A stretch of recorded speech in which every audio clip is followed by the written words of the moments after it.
So amat mudah untuk analisis ke atau calculation.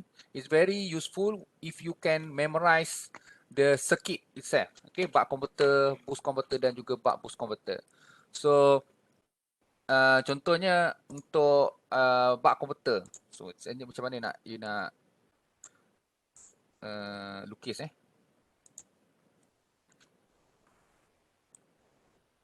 So buck converter, you ada satu DC source. Okay, and then kat sini lah letaknya switch. Dan di sini you punya diode. Okay, dan inductor.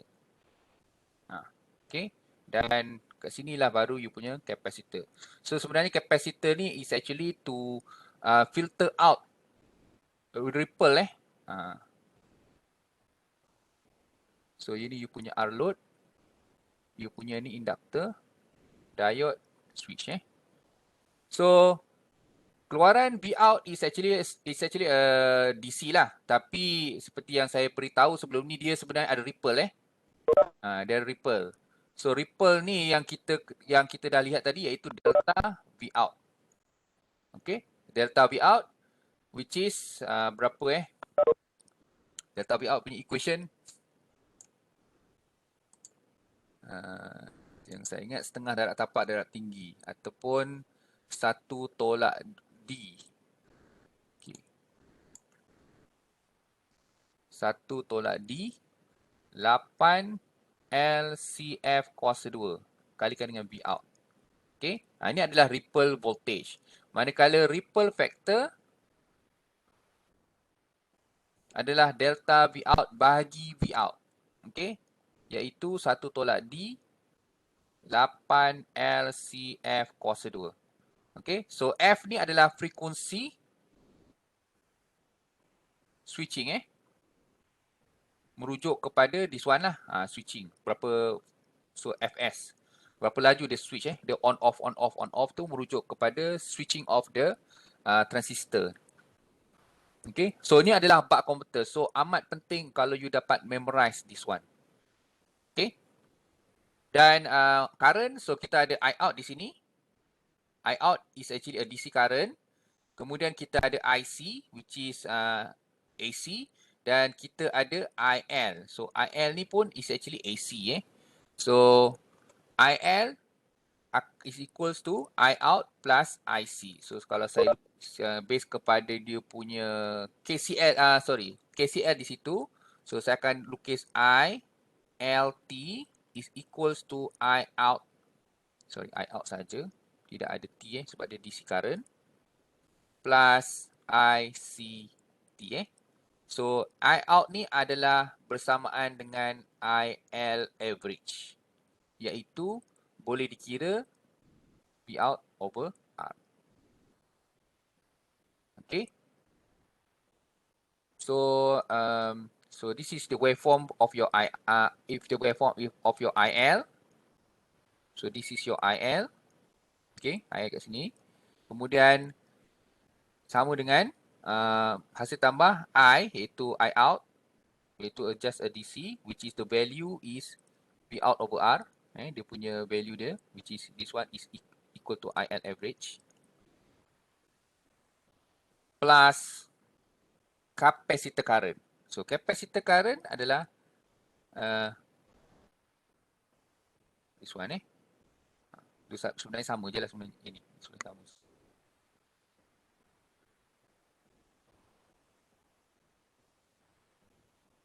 Okay.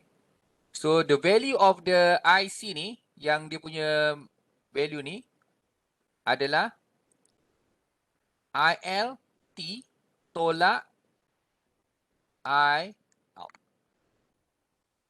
Okay. Ni I dapatlah dia punya nilai kat sini lah. Okay. Dia shift ke bawah sebab dia IL ni dia is actually ada DC current dan juga AC current. So dia tambah dapatlah IL ni. So kalau you nak dapatkan what is the IC punya values ni, so you tolakkan dengan nilai V out over R. You dapat this one. Okay.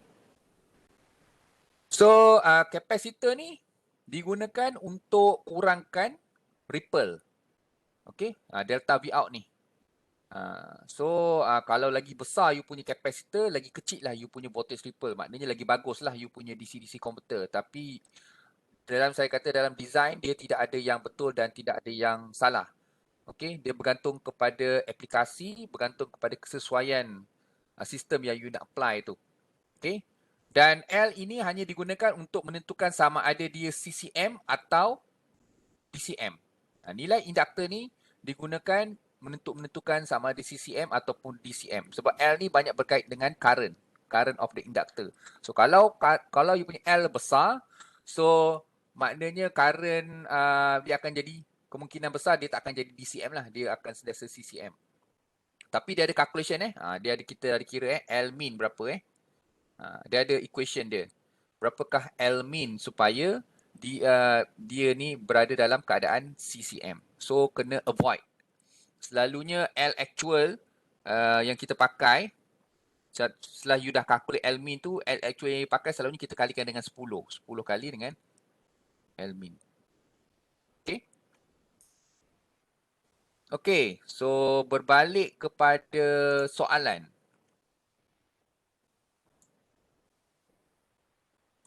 Example 1. A buck converter has the following parameters. VS 50 volt, duty cycle 0.5, 0.4, kemudian induktor 400 microhenry. So 400 microhenry ni kira consider besar jugalah. Okay, 400 microhenry ni size dia. Kapasitor 100 microfarad pun size dia agak besar. Okay. Frekuensi switching. So frekuensi ni adalah merujuk pada frekuensi switching of the transistor. Dan R load adalah 20 ohm. So calculate the output voltage, which is very simple lah.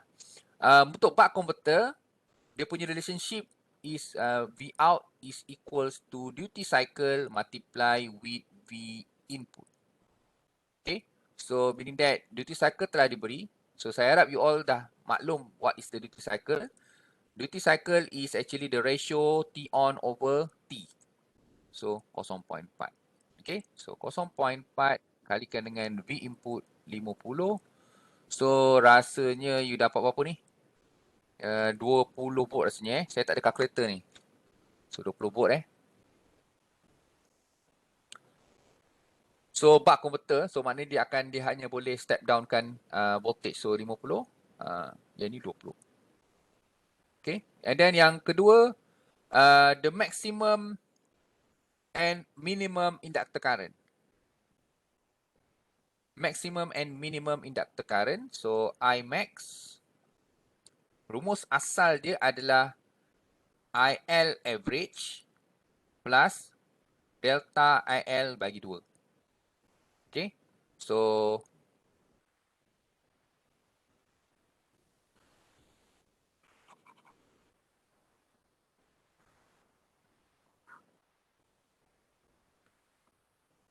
dalam kes ni IL average seperti yang telah saya beritahu tadi adalah equals to I out.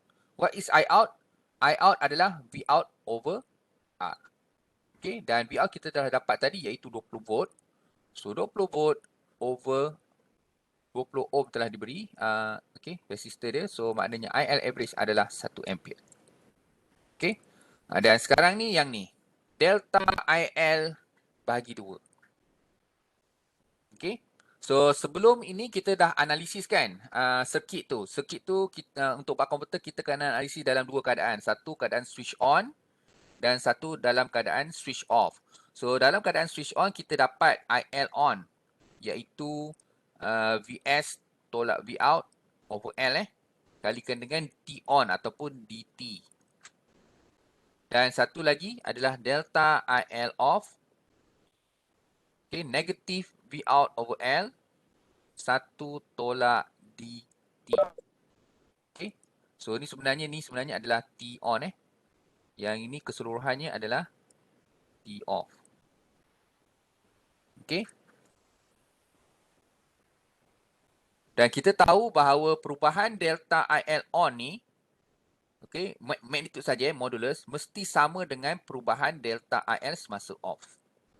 So maksudnya nilai dia VS V out over L dt sama dengan Sekarang kita ambil magnitude saja So maknanya negatif ni kita buang. So is equals to V out over L 1 tolak dt. Okay. So meaning that you boleh pakai mana-mana saja. You boleh pakai rumus mana-mana. You nak pakai rumus IL, delta IL on ataupun delta IL off. Semuanya adalah delta IL. Benda sama je. Okay. Tapi dalam buku teks, dalam nota, kita menggunakan pakai this one. Tak ada masalah sebenarnya. You nak pakai ni pun boleh. Okay, cuma kita nak, okay, contohnya lah. Saya pakai di ni V out over L, 1 tolak dt. So, kalau saya, delta IL is equal to V out over L, 1 tolak dt. So, boleh tak calculate. V out kita telah dikalkulate 20 volt. Bagikan dengan L, 400 microhenry. 1 tolak D, 1 tolak 0.4 maknanya 0.6. Kalikan dengan tempo. Tempo adalah 1 per F, iaitu 1 per 20 kHz. Boleh tak seorang calculate kan? Calculator pula saya tak ada.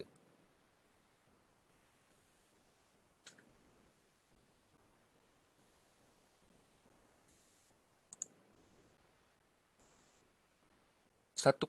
Okey. Maknanya 1.5 Delta IL ni adalah 1.5. Okey, 1.5 Okey, so sekarang saya nak buktikan kalau saya pakai ni pun you akan dapat 1.5 juga. Okey, so sekarang kita cuba pakai rumus yang delta IL on. Dapat tak 1.5? So sebenarnya sama je. Okey.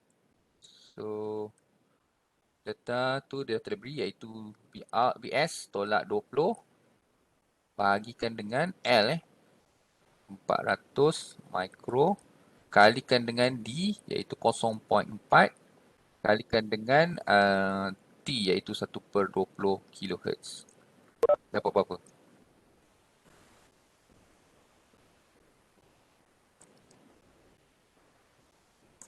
Okey, ya. Yeah. Maknanya 1.5 Okey, 1.5. So maknanya terbukti you pakai mana-mana delta IL on ke delta IL off, bendanya sama je. You akan dapat jawapan yang sama. So maknanya kita Imax kita adalah tadi IL average 1 ampere plus 1.5 bahagi 2. So kita akan dapat lebih kurang yang ini 2.25. Sekejap. 1.75. Okey, betul-betul. 1.75. Okey. Okey, nak dapatkan I minimum pula. Okey. So, I minimum. Kalau you dah dapat I max, I minimum lagi senang. You tak perlu pakai rumus-rumus ni dah.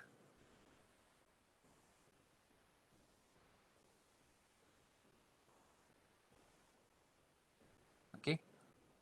Cuma just nak bagi tahu. Okey, I minimum apa dia rumus dia? I minimum adalah IL average tolak delta IL bagi 2 kan. Tapi tak perlulah you pakai rumus ni dah. You dah dapat I max sebab kita tahu dia punya waveform macam ni. Waveform dia akan ada mean, naik max, kemudian turun mean balik, max, mean So sekarang apa yang kita dah dapat? I max iaitu 1.75. Dan kita tahu bahawa perbezaan antara max dan mean ni adalah delta IL kan? Iaitu kita dah calculate tadi 1.5. So nak dapat I minimum, apa yang you perlu buat? 1.75 tolakkan dengan 1.5. Betul tak? Tolak. So dapatlah berapa? 0.25. So that I mean is 0.25.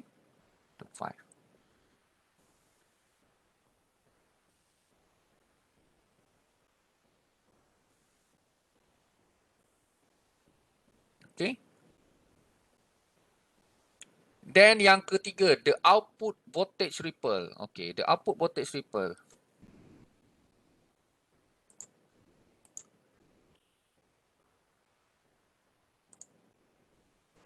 So, output voltage ripple, kalau tak ingat rumus dia, sebab saya selalu tak ingat rumus. Okay, kita tengok IC. IC punya waveform dia bentuk segitiga macam ni. Dia start sini Dia So ni adalah luas. So yang ni kita tahu ketinggian dia adalah delta IL bagi 2.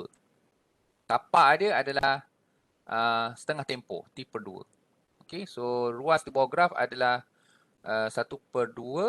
darab tinggi iaitu delta IL bagi 2 kalikan dengan tapak. Tapak dia T/2 ataupun 1/20K kali 2. Okay. So yang ini Q Q. So kita cari Q dahulu. So Q ni 1/2. Delta IL tadi 1.5 kita dah dapat tadi kan. 1.5 bahagi 2. So 0.75. Kalikan dengan 1/40K. Berapa saya punya charge Q?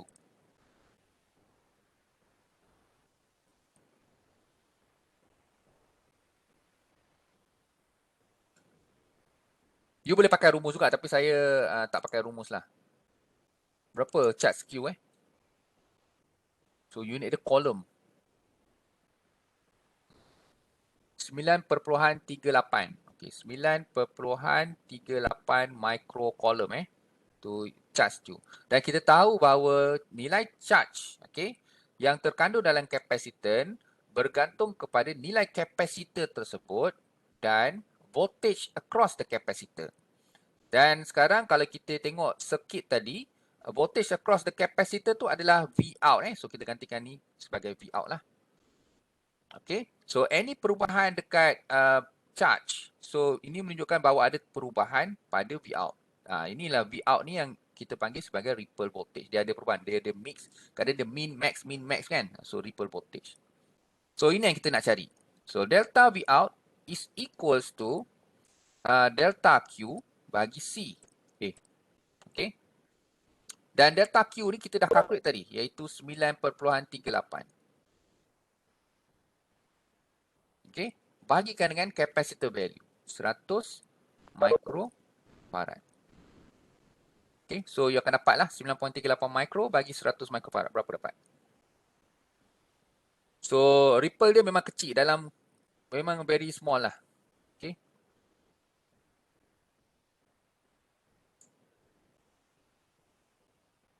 93.8 milivolt. Okay, very small lah, 93.8 milivolt. Maksudnya apa dia? Maksudnya kalau yang ni saya punya plot V out ni, V out saya ni dia VDC, dia punya ni 20 volt, dia akan naik turun, maksimum dia max adalah lebih kurang 20 perpuluhan berapa ni? Kecil sangat ni. 93.8 mili. 93 ni 1, 2, 3. Okay. 20.093 volt. Itu maksimum dia. Manakala minimum dia 20 tolak 0.093. Berapa? Tu maknanya maksudnya itu masuk ripple dia ada max min. Tapi very small lah.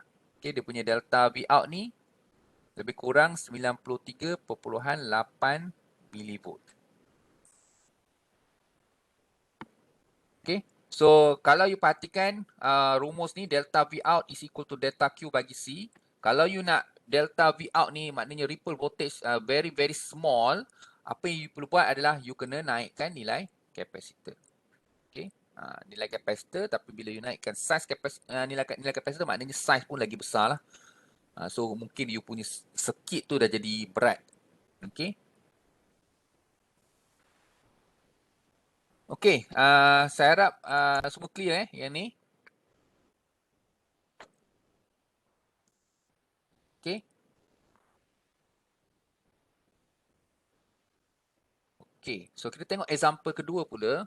So example kedua, yang ni design. So soalan design, memang dalam you punya final exam nanti memang akan ada soalan design.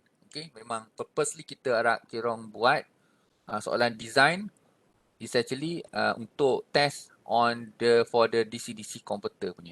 Okay, sebab DC-DC converter ni kalau banding dengan rectifier, chapter inverter, chapter DC motor drive dan juga AC motor drive, DC-DC converter punya soalan design lebih mudah untuk kita test lah. Okay. So, design a buck converter to provide an output voltage of 28 volt from 48 source the load is given 8 ohms.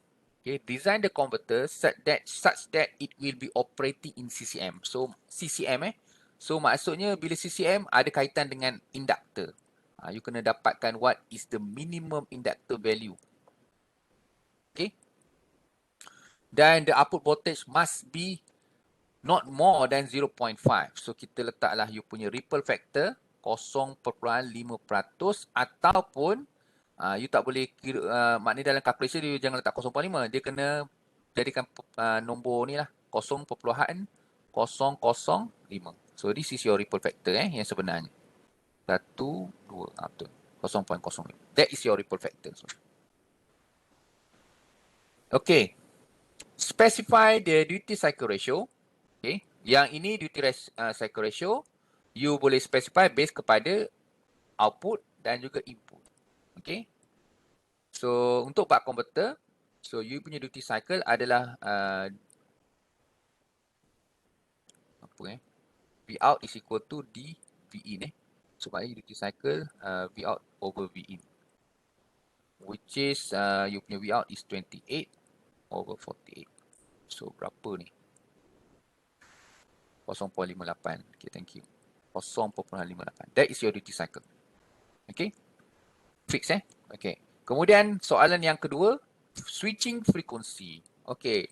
So dalam soalan macam ni, switching frequency memang tak diberi. Okay, memang you tak ada information pun ataupun information yang you boleh extract daripada info yang diberi dalam soalan ni. Memang tak ada. Switching frequency untuk soalan macam ni bergantung kepada student. Okay. So kemungkinan besar dia akan tanyalah what is the suitable device. Kalau you kalau anda kata kita jawab, contohnya lah you jawab IGBT So IGBT. So bila you jawab IGBT, you kena tahu what is the limit of this IGBT. Okay, so IGBT kita tahu. Kalau you kata IGBT and then you punya switching frequency you letak 100 MHz, okay, memang salah lah. Sebab tak ada IGBT yang boleh switch dekat 100 MHz. Okay. The only transistor yang boleh switch dekat very high switching frequency, very high frequency ni adalah hanya MOSFET. Okay. So kalau you pilih MOSFET, then kalau you letak switching frequency 100 MHz, then betul. Okay. Sebab dari segi praktikal pun memang boleh dapat. Tapi IGBT, you kata, I will design my buck converter using IGBT with a frequency of 100 MHz, which is tak logik lah, memang tak ada dalam apa market pun. Kalau you cari IGBT yang boleh switch kat 1 MHz memang tak ada. So kita akan salahkan lah. So you kena tahu kalau IGBT what is the maximum frequency yang dia boleh pergi. Selalunya IGBT ni tak kisahlah, you letak 20 kHz pun dah memadai dah. Okay. 2 kHz pun boleh, tak ada masalah. So dalam kes ni mungkin saya letak 10 kHz lah. Okay, for this example. So 10 kHz. Okay, so maksudnya nanti jawapan boleh macam-macam lah. Maknanya setiap jawapan student tu boleh pelbagai. Sebab nanti you punya equation, calculation semua banyak berkait dengan switching frekuensi kan. So kemungkinan besar jawapan pun memang boleh bermacam-macam jawapan. Okay. So untuk kita nak pastikan lah bahawa student tak meniru. Okay, jangan pula kita tengok semua pakai 10 kilo. Yang A bagi 10 kHz. Student B pula 10 kHz juga. Student C pun 10 kHz juga. Which is impossible lah. Okay. So dari situ kita boleh detect student nak tiru ada peniruan ataupun tak ada lah. Okay, so untuk this example kita letaklah switching frequency 10 kHz. Okay, itu dah menjawab soalan kedua. Kemudian soalan ketiga, size of the L dan juga C. So seperti yang saya beritahu tadi, L ini bergantung kepada CCM. Okay. Okay. Dan capacitor. Capacitor bergantung kepada ripple factor. So ripple factor pun telah diberi 0.5. Okay. So size of the inductor.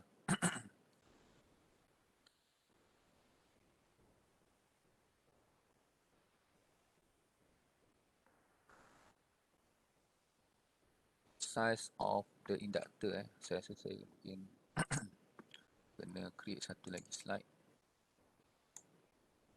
Okay. So size of the inductor. So kita letak sini di 0.58. Frekuensi kita letak 10 kHz. Okay, so sekarang kita nak dapatkan what is the L and what is the C. So L ni untuk CCM. So kita kena dapatkan L min. What is your L min? Okay. Kalau you tak ingat rumus dia, selalunya kita akan bagi rumus lah dalam final exam. Okay. Kalau tak ingat rumus dia, tak apa. So you ingat konsep of the apa itu CCM. So konsep of the CCM adalah this is your ILT. CCM maksudnya paling minimum adalah current I min tu.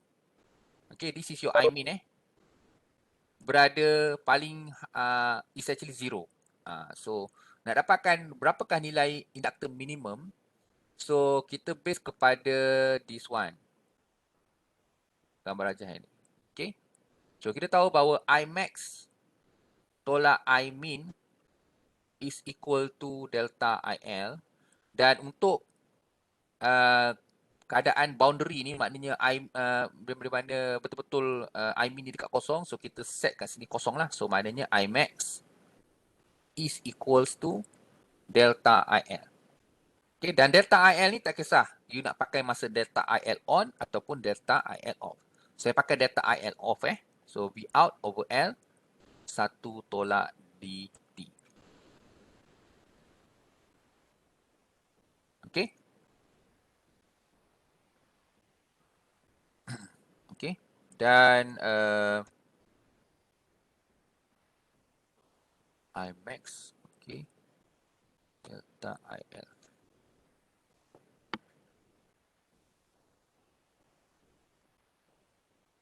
Okay, so V out ni bersamaan dengan apa? Telah diberi iaitu 28 volt bagi L 1 tolak D.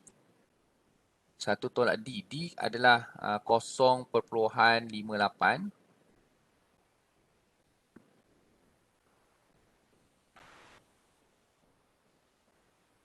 Dan T adalah frekuensi tempoh iaitu 1/10 kHz. Okey. Dan sekarang ini yang ini sama dengan I max. Apa pula I max ni? Okey, I max ataupun sama dengan delta IL.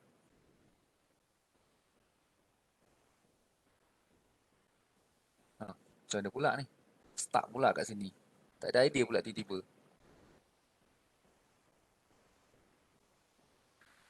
Sekarang kita ada L yang kita tak tahu. Tapi delta IL tu sama dengan berapa? Macam mana pula Apa information yang kita ada?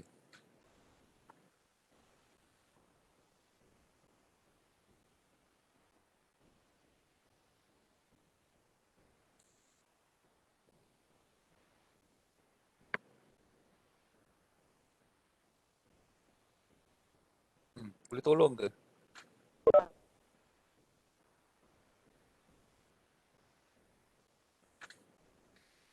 Mungkin kat sini load, okay, 8 ohm. Okay, so R load tu dan kita dah dapat V out 28. Mungkin daripada situ kita boleh dapat I out. I out ni sama dengan IL average. 28 bagi 8 berapa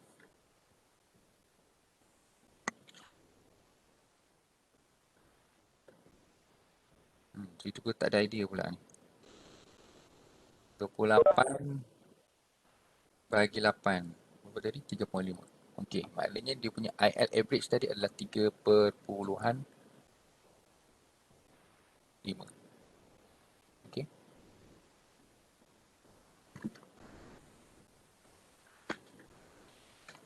Okey, 3.5. Tapi sekarang kita tak tahu delta IL berapa. Macam mana dapat delta IL? Delta IL tu memang dapat daripada L, daripada mana Okey.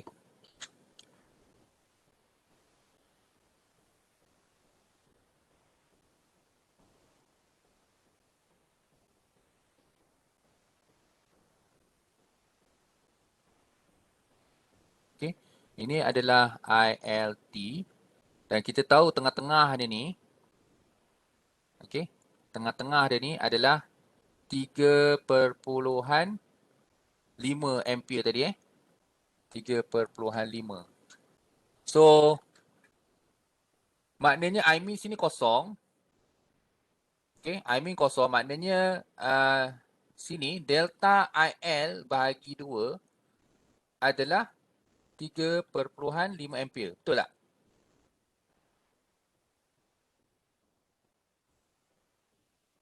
Betul tak? Sebab I min sebab kita buat macam ni kita nak dapatkan I min. Okey. I min adalah betul lah. I min adalah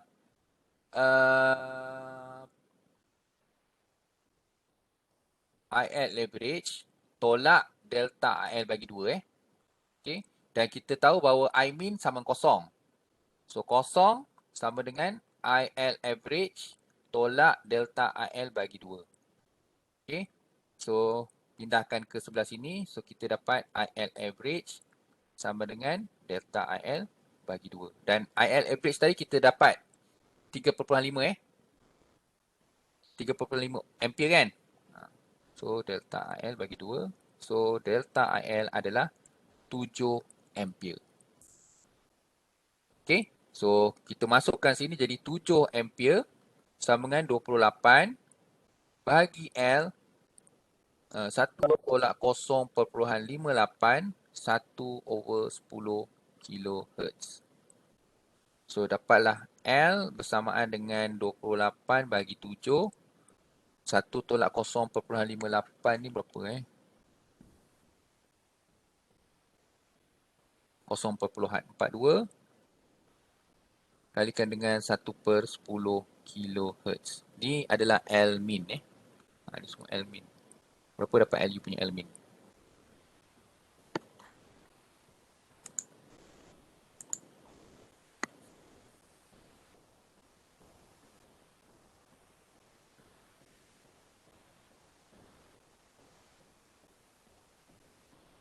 Enam 168 mikro. Okay. So saya harap yang ni you faham Yang ni macam mana I min ni semua ni. Macam mana dapat delta IL ni. Okay. Kita daripada rumus I min is equal to IL average tolak delta IL bagi 2 kan. Okay. Dan kita tahu bahawa untuk condition yang paling dekat, paling orang kata apa? Dekat boundary tu I min mesti sama kosong. Okay. So kita set I min sama kosong and then kita manipulate persamaan ni, kita akan dapatlah delta IL sama dengan 7 ampere. Okay, so 168 microhenry. Okay, so 168 microhenry adalah bukan induktor yang akan kita pakai.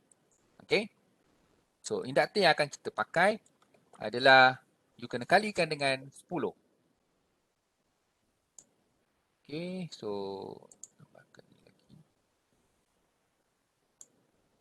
okay, so L actual adalah 10 kali L min untuk memastikan dia betul-betul berada dalam CCM sebab tadi L min tadi betul-betul CP-CP dia nak dia boundary so nak pastikan kita kalikan adalah dengan 10. So 10 kali 168 microhenry. So you akan dapat 1680 microhenry. Inilah jawapan lah.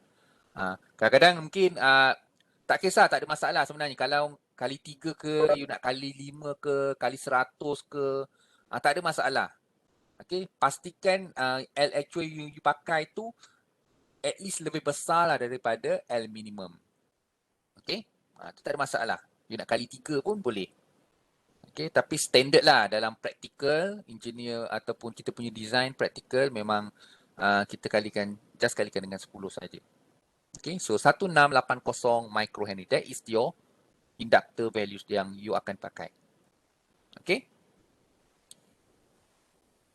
Kemudian apa tadi soalan dia tadi?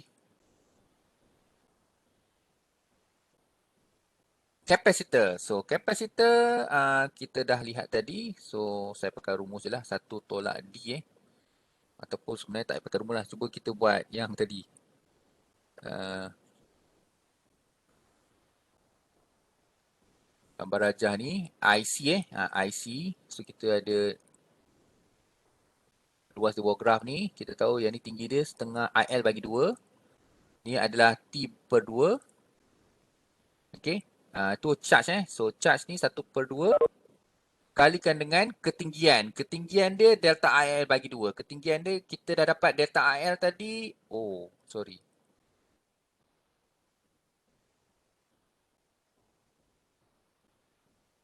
Okay. Tak boleh.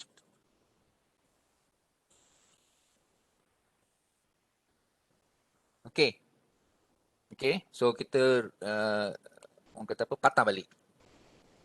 Okay. Bila you dapat 1680 microhenry, apa yang you perlu buat adalah you perlu dapatkan what is the delta IL new lah. Okay. So, delta IL new. So, kita dapat bahawa delta IL untuk base kepada 1680 adalah V out over L 1 tolak DT. So, V out ni adalah tadi berapa? 28. Bagikan dengan 1680. Kosong tadi berapa tadi? 0.42 0.42. T ni tadi 1/10K. Berapa? Yang ni yang baru. Okay. Sebab kita pakai 1680. Okay. Tadi tu kita pakai tadi tu kita assume dia L kita nak dapatkan L min kan. So kita assume delta IL sama dengan 3.5 kan. Tapi sekarang ni kita pakai L yang baru. So berapa delta IL yang baru? Sebab L banyak delta current ni banyak bergantung kepada L. So berapa? 0.7. Okey, so sekarang dah berubah 0.7 ampere. Okey, yang ni adalah delta IL yang baru. Okay, and then baru kita pergi the next step, capacitor. So, capacitor tadi tu, rumus dia, delta IL bahagi 2. Yang ni tapak dia, T bagi 2. Okay, so cut charge adalah 1/2 kalikan dengan tinggi. Tinggi dia sekarang delta IL bagi 2, iaitu 0.7. So, 0.35 kalikan dengan 20K. So, dapat berapa ni? Dia punya Q.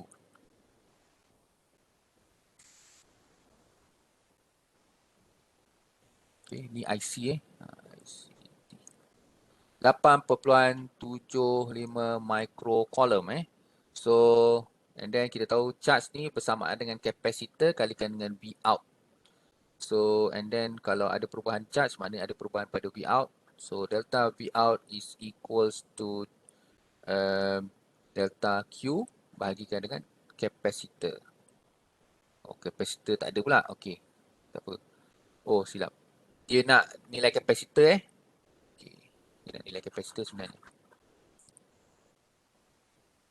So, capacitance bersamaan dengan delta Q bagikan dengan delta V out. Delta Q ni adalah yang ni 8.75 microcoulomb bagikan dengan ripple voltage. Ripple voltage dia tak bagi tapi dia bagi ripple factor. Okay. Dia bagi R 0.0 dia sebenarnya berapa tadi? R sama 0.5% tapi sebenarnya dia yang you pakai kena pakai 0.005. So 0.005. So maknanya delta V out adalah 0.005 kalikan dengan V out. Okay? Sebab kita tahu ripple factor adalah delta V out bagi V out. Okay? So nak dapatkan delta V out, R kalikan dengan V out lah. So 0.005 kali V out. V out tadi adalah 28 0.005 kali 28. 100 betul ke? 28 kali 0.005. 0.14. Betul tak? Itu data Vout. Okey, betul. Thank you. 0.14. So 8.75 microcoulomb bagi 0.14, you dapatlah capacitor value. Berapa capacitor value?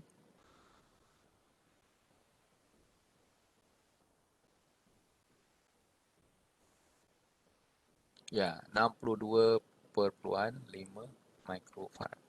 Okey, itu jawapan dia. Lepas tu pula ada soalan pula. What is the type of the power device suitable for the design? Inilah yang tadi tu. So, kita pakai 10K.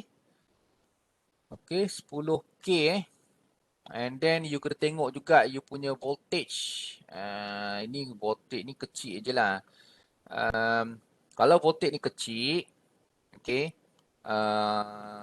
rasanya IGBT tak sesuai. Sebab IGBT ni dia lebih kepada medium power, medium voltage, 100 volt ke atas. So ini kita consider very small ni. Kita pakai MOSFET lah.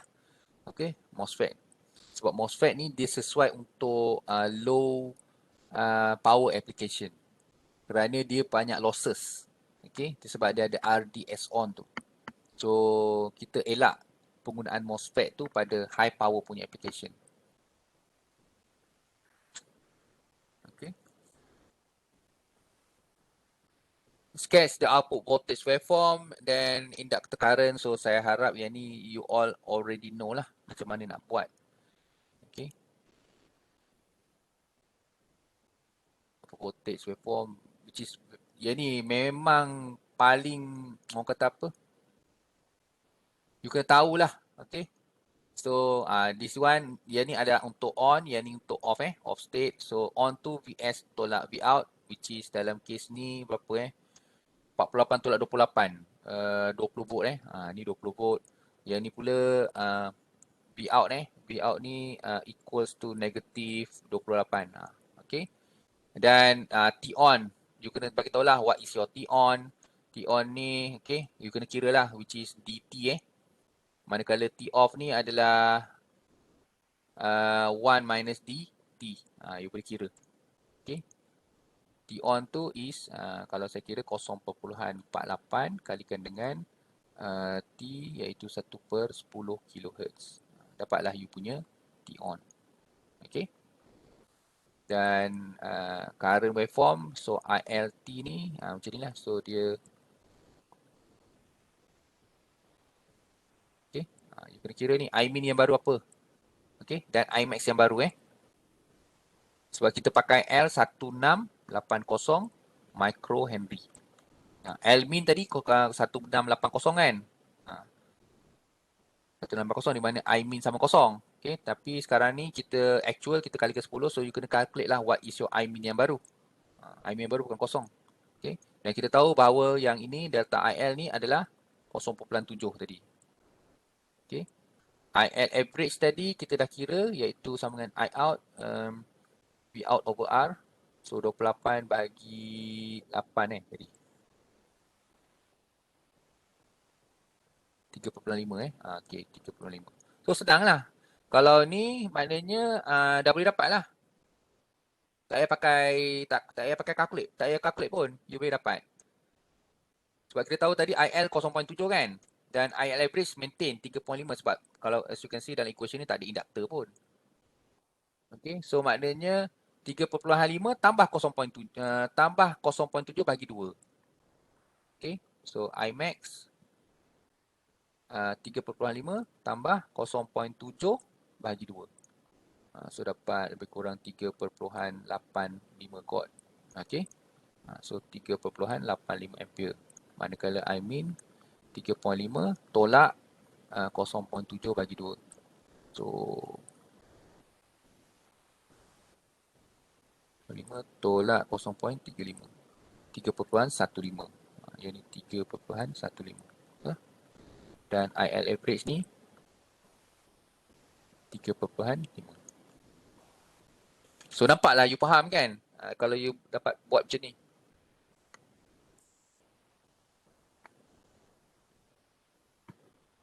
Okay. Oh masa pun dah cukup ya ni. So ada example 3 dan rasa you boleh try buat lah. Okay. Dan saya ada satu lagi example which is saya ambil daripada buku, saya tak ingat buku mana, tapi saya akan sharekan dalam WhatsApp group lah nanti. Okay. Kemudian apa lagi saya ada lupa tadi nak cakap something.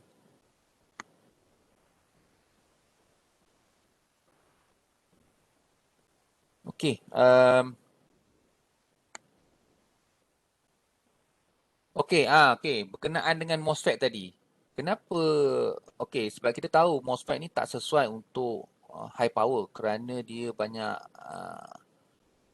orang kata apa? Losses banyak losses. So banyak losses. So kenapa kalau dia banyak losses dia tak sesuai untuk high power, tapi kalau low power dia sesuai. Dia banyak losses tapi low power sesuai.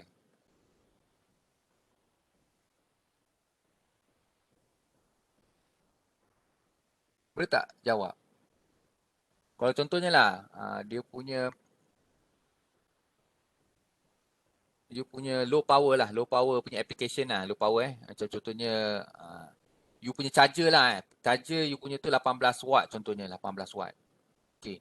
And then kalau you pakai MOSFET tu, you punya MOSFET tu dia boleh, kata apa, P-loss MOSFET tu lebih kurang mungkin 10% lah daripada you punya total power ni. So kalau 10% berapa 18 watt, 10% daripada 18 watt.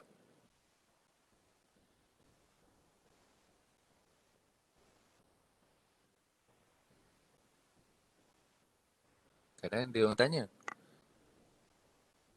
1.8 watt. Kan? So, losses 1.8 watt je. So, tak ada orang kata apa, orang kata apa, tak apalah. Maknanya nak pakai MOSFET dalam low power application pun tak apalah. Sebab losses pun 1.8 watt je. Okay? Tapi kalau cuba you bandingkan, saya pakai saya punya MOSFET tu um, dekat high power application. Contohnya saya punya sistem saya tu dia punya tu 10 kilowatt. Kalau saya pakai MOSFET tu dia kata okay, P-loss saya tu adalah 10% daripada saya punya total power. So berapa P-loss saya 10% daripada 10 kilowatt.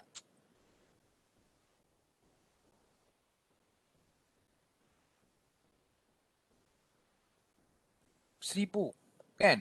1 kilowatt. Besar tu. Besar. 1 kilowatt tu mungkin boleh power up berapa rumah. Betul tak? Okey. Tu perbezaan. So nampak losses 1 kilowatt membazir 1 kilowatt, padahal saya boleh pakai 1 kilowatt ni untuk power up any equipment ataupun sebagainya. Berbanding kalau yang ni, kalau saya pakai dalam untuk low power 1.8 watt je losses, walaupun 10%, tapi 1.8. 1.8 nak onkan lampu mentol pun malap je lagi lampu tu. Sebab lampu mentol pun nak cerah pun paling tidak pun 10 watt kan, 20 watt kan. So 1.8 watt pun tak cukup sebenarnya lampu mentol oren tu. Okay. So itu nampak dia punya signifikan kenapa MOSFET ni hanya sesuai untuk low power application. Sebab losses dia walaupun 10% tapi kecil lah, 1.8 je. Okay, banding kalau you pakai MOSFET tu dekat high power application, 10%, still 10% losses dia, 1 kilowatt daripada 10 kilowatt ni. Besar. Okay, that's why MOSFET ni tak sesuai untuk high power. Okay. So, secara general, untuk low power application, orang tak kisah sangat pasal losses. So, kalau you nak design you punya barang atau sebagainya, tapi you punya sistem tu low power, jangan ambil kisahlah pasal losses.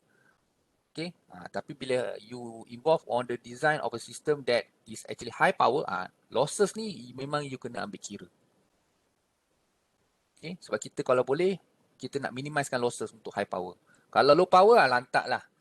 Kan? Losses tu pun kecil je pun. Kalau 10%, 5%, very small. Okay. So, ada apa-apa soalan? Nanti saya akan upload lah. So, kalau tak faham, you boleh Itu kebaikan online ni juga you recorded. So maknanya kalau you tak faham, you boleh recall balik, tengok balik dan sebagainya. Okay, so kalau tak ada apa-apa, so I think we stop here and then insyaAllah next week cuti So next week cuti, mungkin kita tak jumpa. InsyaAllah lepas tu kita akan jumpa lah. Okay, harap-harap insyaAllah kita doa kita semua dapat jumpa selepas cuti semester. Sebab saya bila teringat ni, saya teringat yang pernah saya cakap ada kat pelajar tahun 1 dululah. Semester saya cakap bagi kita tak jumpa. Rupa-rupanya memang selepas tu tak jumpa sebab dia dah meninggal. Budak tahun 1 sebab dia masuk palapis dia orang kata apa, heat stroke. Dia heat stroke. Dia stroke haba. Okay. So memang itulah setekilan jugalah. So insyaAllah saya doakan kita dapat jumpa selepas semester break. So di kesempatan ini juga saya nak mengucapkan selamat hari raya Aidilfitri dan maaf zahir batin Okay. So selepas ni kita akan jumpa untuk boost komputer pula. Okay, Assalamualaikum. Terima kasih Doktor. Terima kasih Prof. Okay. Selamat Hari Raya. Okay, selamat hari raya. Salam.